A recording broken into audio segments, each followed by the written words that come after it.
हाँ जी, ਅਸੀਂ ਖੜੇ ਹਾਂ ਪ੍ਰਦਰਸ਼ਨੀ ਦੇ ਵਿੱਚ ਜਿੱਥੇ ਕਿ ਬਹੁਤ ਸਾਰੇ ਗ੍ਰੰਥ ਪਏ ਹੋਏ ਨੇ, ਪਵਿੱਤਰ ਗ੍ਰੰਥ ਪਏ ਹੋਏ ਨੇ। ਉਹਨਾਂ ਦੀ ਜਾਣਕਾਰੀ ਲਵਾਂਗੇ, ਬੋਧ ਦਿਵਸ ਕੀ ਹੈ, ਉਹਨਾਂ ਦੇ ਜੋ ਸਵਾਲ ਜਵਾਬ ਉਹ ਕਰਾਂਗੇ। ਤਾਂ ਸਾਡੇ ਨਾਲ ਇੱਥੇ ਸੰਗਤ ਖਲੋਤੀ ਹੋਈ ਹੈ ਜੋ ਸੰਤ ਰਾਮਪਾਲ ਜੀ ਮਹਾਰਾਜ ਦੇ ਅਨੁਆਈ ਨੇ। ਸਤਿ ਸ਼੍ਰੀ ਅਕਾਲ ਜੀ। सत साहिब जी। ਕੀ ਨਾਮ ਹੈ ਤੁਹਾਡਾ? जी प्रवीण दास नाम है दास का।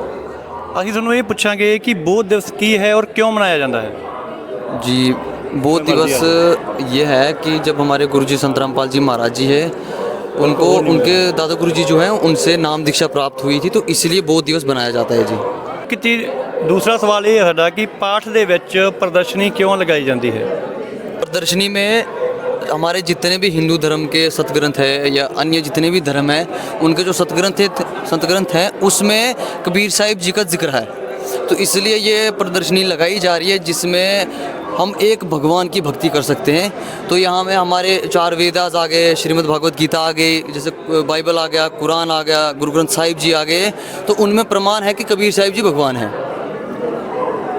हाँ जी, ये पूछना चाहांगे कि इस तो पहला किसी भी धर्म गुरु ने इदां दी प्रदर्शनी क्यों नहीं लगाई? जब उनके पास वो ज्ञान ही नहीं था तो प्रदर्शनी कहाँ से लगानी थी उन्होंने?